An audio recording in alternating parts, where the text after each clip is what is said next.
Hello ವೀಕ್ಷಕರೇ, welcome to ವಿದು ರಂಗುಚಿ creations. ಇವತ್ತಿನ ವಿಡಿಯೋದಲ್ಲಿ ನಾನು ವರಮಹಾಲಕ್ಷ್ಮಿ ಹಬ್ಬಕ್ಕೆ ಲಕ್ಷ್ಮಿಯ ಕಳಸಕ್ಕೆ ಸಿಂಗಲ್ ಬ್ಲೌಸ್ ಪೀಸಿಂದ ಅಲಂಕಾರನ ಹೇಗೆ ಮಾಡೋದು ಅಂತೇಳಿ ತೋರಿಸ್ಕೊಡ್ತೀನಿ. ವಿಡಿಯೋ ಇಷ್ಟ ಆದರೆ ಲೈಕ್ ಆ್ಯಂಡ್ ಶೇರ್ ಮಾಡೋದನ್ನ ಮರಿಬೇಡಿ. ನಮ್ಮ ಚಾನಲ್ಗೆ ಹೊಸಬ್ರಾಗಿದ್ದರೆ ಪ್ಲೀಸ್ ಸಬ್ಸ್ಕ್ರೈಬ್ ಮಾಡ್ಕೊಳ್ಳಿ, ಹಾಗೆ ಸಪೋರ್ಟ್ ಮಾಡಿ. ಬನ್ನಿ ಹಾಗಾದರೆ ವಿಡಿಯೋನ ಸ್ಟಾರ್ಟ್ ಮಾಡೋಣ. ನೋಡಿ, ನಾನಿಲ್ಲಿ ಒಂದು ಬ್ಲೌಸ್ ಪೀಸ್ನ ತೊಗೊಂಡಿದ್ದೀನಿ. ಇಲ್ಲಿ ನಾನು ಒಂದೇ ಒಂದು ಬ್ಲೌಸ್ ಪೀಸ್ ತೊಗೊಂಡಿದ್ದೀನಿ. ಈ ಒಂದು ಬ್ಲೌಸ್ ಪೀಸಲ್ಲೇ ನೀವು ಎಷ್ಟು ಚೆನ್ನಾಗಿ ದೇವರಿಗೆ ಅಲಂಕಾರನ ಮಾಡ್ಬೋದು. ನೋಡಿ, ನಾನು ಇಲ್ಲಿ ನೆರಿಗೆಗಳನ್ನ ಮಾಡ್ಕೋತಾ ಇದ್ದೀನಿ.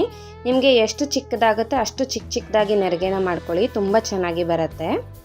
ನಾನಿಲ್ಲಿ ಸ್ವಲ್ಪ ಮೀಡಿಯಮ್ ಸೈಜಲ್ಲಿ ನೆರಿಗೆಗಳನ್ನ ಮಾಡ್ಕೊಂಡಿದ್ದೀನಿ. ನಿಮಗೆ ಇನ್ನೂ ಚಿಕ್ಕದಾಗಿ ಮಾಡ್ಕೊಳ್ಬೋದು ಅಂದರೆ ಇನ್ನೂ ಚಿಕ್ಕದಾಗಿ ನೆರಿಗೆಗಳನ್ನ ಮಾಡ್ಕೊಳ್ಳಿ. ನೆರಿಗೆಗಳನ್ನ ಮಾಡಿಕೊಂಡು ನೋಡಿ, ನಾನು ಇಲ್ಲಿ ಸೆಟ್ ಮಾಡ್ಕೊಳ್ತಾ ಇದ್ದೀನಿ. ನೆರಿಗೆಗಳನ್ನೆಲ್ಲ ಜೋಡಿಸ್ಕೊಂಡು ಒಂದು ಕ್ಲಿಪ್ನ ಹಾಕ್ಕೊಳ್ಳಿ. ನೋಡಿ, ಇಲ್ಲಿ ಮಧ್ಯದಲ್ಲೂ ಕೂಡ ನಾನು ನೆರಿಗೆಗಳನ್ನ ಸೆಟ್ ಮಾಡಿಕೊಂಡು ಕ್ಲಿಪ್ನ ಹಾಕ್ಕೊಳ್ತೀನಿ. ಹಾಗೆ ಈ ಥರ ನೆರಿಗೆಗಳನ್ನ ನೀಟಾಗಿ ಜೋಡಿಸ್ಕೊಂಡು ಒಂದು 3 ಕ್ಲಿಪ್ ಹಾಕ್ಕೊಳ್ಳಿ, ನೀಟಾಗಿ ಕುತ್ಕೊಳ್ಳುತ್ತೆ. ನೀವು ಐರನ್ ಬೇಕಾದರೂ ಮಾಡ್ಕೊಳ್ಬೋದು. ನೋಡಿ, ಇದು ನೀಟಾಗಿ ಕುತ್ಕೊಳ್ಳುತ್ತೆ, ಅದಕ್ಕೋಸ್ಕರ ನಾನು ಇಲ್ಲಿ ಐರನ್ ಏನು ಮಾಡ್ಕೊಂಡಿಲ್ಲ. ಎಲ್ಲ ನೀಟಾಗಿ ಸೆಟ್ ಮಾಡಿಕೊಂಡು ಕ್ಲಿಪ್ನ ಹಾಕಿದ್ದೀನಿ. ನೋಡಿ, ಈ ರೀತಿ ರೆಡಿ ಮಾಡ್ಕೊಂಡಿದ್ದೀನಿ. ಈಗ ಬನ್ನಿ ಹೇಗೆ ಉಡ್ಸೋದು ಅಂತೇಳಿ ನೋಡೋಣ.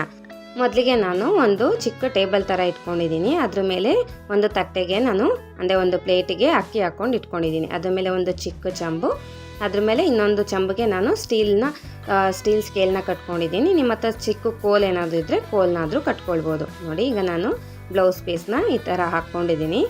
ಈಗ ಇದಕ್ಕೆ ನಾನು ಪಿನ್ ಹಾಕ್ಕೊಂಡು ಸೆಟ್ ಮಾಡ್ಕೊತೀನಿ. ಫಸ್ಟ್ ನೆರಿಗೆ ಇರುತ್ತಲ್ವ ಮಧ್ಯದಲ್ಲಿ, ಆ ನೆರಿಗೆನ ಇಟ್ಕೊಂಡು ನೀವು ಎರಡು ಕಡೆದಕ್ಕೂ ಫಸ್ಟ್ ನೆರಿಗೆನ ತೊಗೊಂಡು ಪಿನ್ ಹಾಕ್ಕೊಳ್ಳಿ.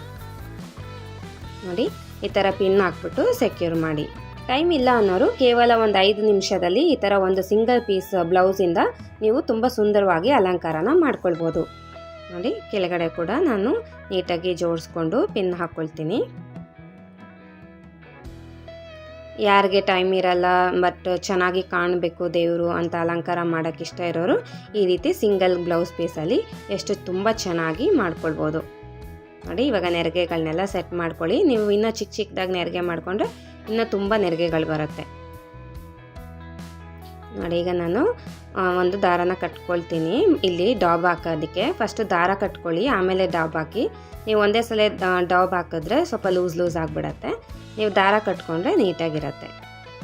ನೋಡಿ, ಈಗ ನಾನೊಂದು ಕಾಯಿಗೆ ಲಕ್ಷ್ಮಿ ಮುಖವಾಡನ ಕಟ್ಕೊಂಡಿದ್ದೀನಿ ಆಲ್ರೆಡಿ, ಅದನ್ನು ಇಟ್ಕೊಳ್ತಾ ಇದ್ದೀನಿ. ನೋಡಿ, ಈಗ ನಾನು ಡಾಬ್ ಹಾಕ್ಕೊಳ್ತಾ ಇದ್ದೀನಿ. ಫಸ್ಟ್ ದಾರ ಕಟ್ಕೊಂಡು ಡಾಬ್ನ ಹಾಕ್ಕೊಂಡ್ರೆ ಚೆನ್ನಾಗಿ ನೀಟಾಗಿ ಕುತ್ಕೊಳ್ಳುತ್ತೆ. ಡಾಬ್ ಹಾಕ್ಕೊಂಡು ನೀವು ನೆರಿಗೆಗಳನ್ನೆಲ್ಲ ಸರಿ ಮಾಡ್ಕೊಳ್ಳಿ. ಹಾಗೆ ನಾನು ಸರ ಹಾಕ್ತಾಯಿದ್ದೀನಿ. ನಿಮ್ಮ ಹತ್ರ ಏನು ಒಡವೆಗಳಿರುತ್ತೆ ಅದನ್ನು ಹಾಕಿ ಅಲಂಕಾರನ ಮಾಡ್ಕೊಳ್ಬೋದು. ನಾನಿಲ್ಲಿ ಜಸ್ಟ್ ಒಂದು ಹಾಕ್ಕೊಂಡು ಅಲಂಕಾರನ ಮಾಡ್ಕೊಂಡಿದ್ದೀನಿ. ಆ ಕಡೆ ನಿಮಗೆ ಕೋಲು ಕಟ್ಕೊಂಡಿರ್ತಾರಲ್ವ, ಇನ್ನೂ ಗ್ಯಾಪ್ ಇರುತ್ತೆ, ಅದಕ್ಕೆ ಬಳೆಗಳನ್ನ ಹಾಕ್ಕೊಳ್ಳಿ. ನೋಡಿದ್ರಲ್ವ ಎಷ್ಟು ಚೆನ್ನಾಗಿ ಸಿಂಪಲಾಗಿ ಈಸಿಯಾಗಿ ರೆಡಿ ಆಗಿದೆ ಅಂತ ಹೇಳಿ ದೇವರು. ಇದಕ್ಕೆ ನೀವು ಹೂವಿನ ಅಲಂಕಾರ ಮಾಡಿಕೊಂಡ್ರೆ ಇನ್ನೂ ತುಂಬ ಚೆನ್ನಾಗಿ ಕಾಣಿಸುತ್ತೆ. ಇವತ್ತಿನ ವಿಡಿಯೋ ನಿಮ್ಮೆಲ್ರಿಗೂ ಇಷ್ಟ ಆಗಿದೆ ಅಂತ ಅಂದ್ಕೊಂಡಿದ್ದೀನಿ. ಇಷ್ಟ ಆಗಿದ್ರೆ please like, share and subscribe. ಇದೇ ಥರ ಒಳ್ಳೊಳ್ಳೆ ಇಂಟ್ರೆಸ್ಟಿಂಗ್ ವೀಡಿಯೋಸ್ಗೋಸ್ಕರ ನಮ್ಮ ಚಾನಲ್ನ ಫಾಲೋ ಮಾಡಿ. Thank you.